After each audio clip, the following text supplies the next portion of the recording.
Hello everyone, welcome to Analyst IAS.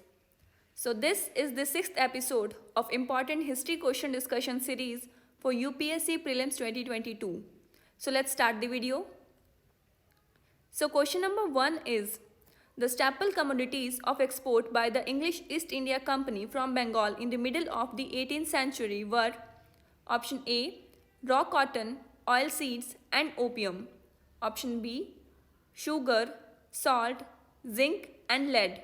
Option C, copper, silver, gold, spices and tea. Option D, cotton, silk, saltpeter and opium. So answer of this question is option D.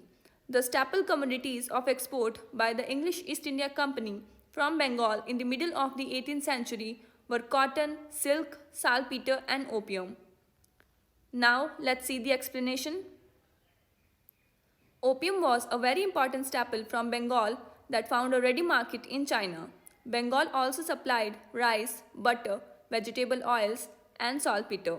Saltpeter was another staple of export which was abundantly produced in the Patna district. Cotton and silk are the other staple commodities of export by the English East India Company from Bengal in the middle of the 18th century. Now let's move to the next question. So question number 2 is, which one of the following is a very significant aspect of the Champaran Satyagraha?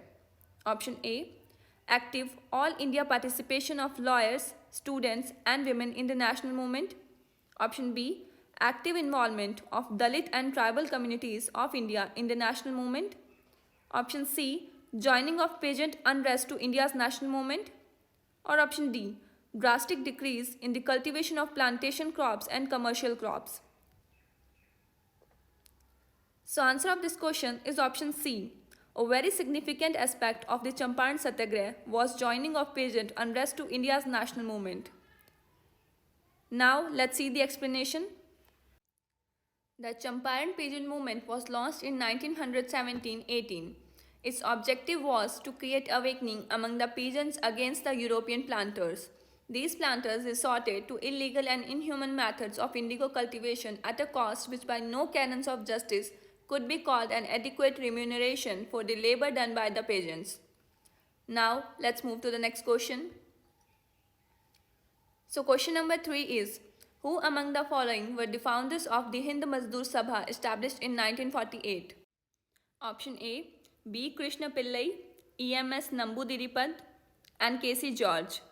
Option B, Jai Prakash Narayan, Deen Dayal Upadhyay and M.N. Roy. Option C, C.P. Ramaswamy Iyer, K. Kamraj and Viresh Lingam Pantalu. Option D, Ashok Mehta, T.S. Ramanujam and G.G. Mehta. So answer of this question is option D, Ashok Mehta, T.S. Ramanujam and G.G. Mehta. Now let's see the explanation. The Hind Mazdoor Sabha was founded in Howrah in West Bengal on 29 December 1948 by socialists, forward bloc followers and independent unionists. It was founded by Baswant Singh, Ashok Mehta, R.S. Roykar, Maniben Kara, Shibnath Banerjee, R.A. Khedgaikar, T.S. Ramanujam, V.S. Mathur and G.G. Mehta. R.S. Roykar was elected president and Ashok Mehta was general secretary. Now let's move to the next question. So question number 4 is, with reference to the religious practices in India, the Sthanakvasi sect belongs to option A, Buddhism, option B, Jainism, option C, Vaishnavism, option D, Shaivism. So answer of this question is option B. The Sthanakvasi sect belongs to Jainism. Now let's see the explanation. Sthanakvasi is a sect of Shwetambar Jainism founded by a merchant named Lavaji in 1653 AD. It believes that idol worship is not essential in the path of soul purification and attainment of nirvana or moksha. The sect is essentially a reformation of the one founded on teachings of Lonka, a 15th century Jain reformer. Now let's move to the next question. So question number 5 is, with reference to the cultural history of India, consider the following statements. Statement number 1, white marble was used in making Buland Darwaza and Khanqa at Fatehpur Sikri. Statement number 2, red sandstone and marble were used in making Bara Imam Bara and Rumi Darwaza at Lucknow. Which of the statements given above are correct? Option A, 1 only. Option B, 2 only. Option C, both 1 and 2. Or option D, neither 1 nor 2. So answer of this question is option A, 1 only. Now let's see the explanation. The Buland Darwaza at Fatehpur Sikri is the most iconic architectural accomplishment of Akbar's reign. It incorporates almost all the essential features of Akbar's architectural traditions: red sandstone, stone carvings, relief by inserting white marble, etc. The construction of the Buland Darwaza was inspired by Timurid architecture. Along with Humayun's tomb, its monumentality reflects its Central Asian origin.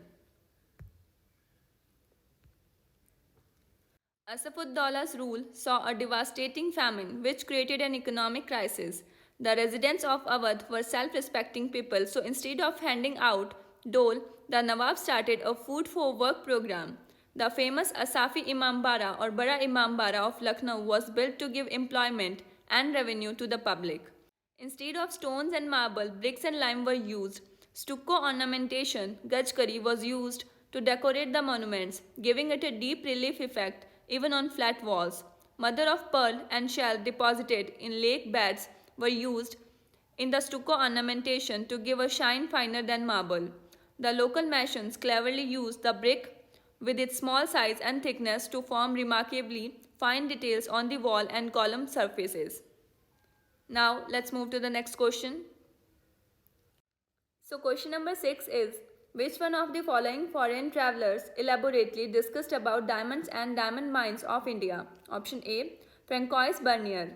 Option B, Jean-Baptiste Tavernier. Option C, Jean de Thévenot. Option D, Abbé Barthélemy Carré. So answer of this question is option B, Jean-Baptiste Tavernier. Now let's see the explanation.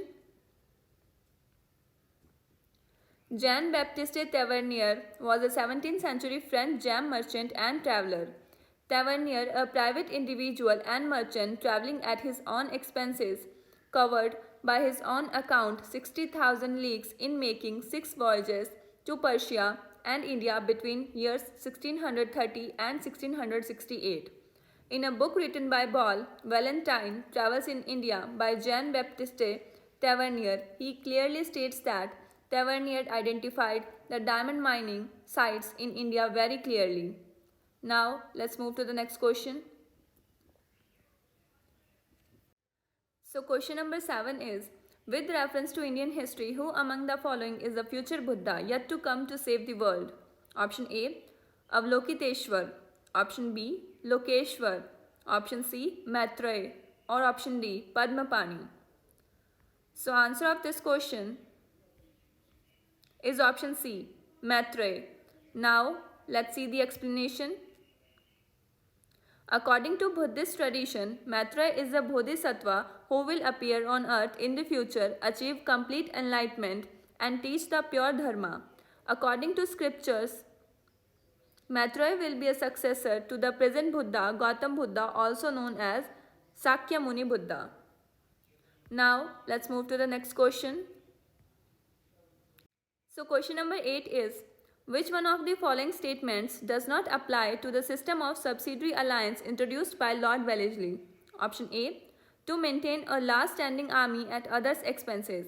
Option B, to keep India safe from Napoleonic danger. Option C, to secure a fixed income for the company. Or option D, to establish British paramountcy over the Indian states.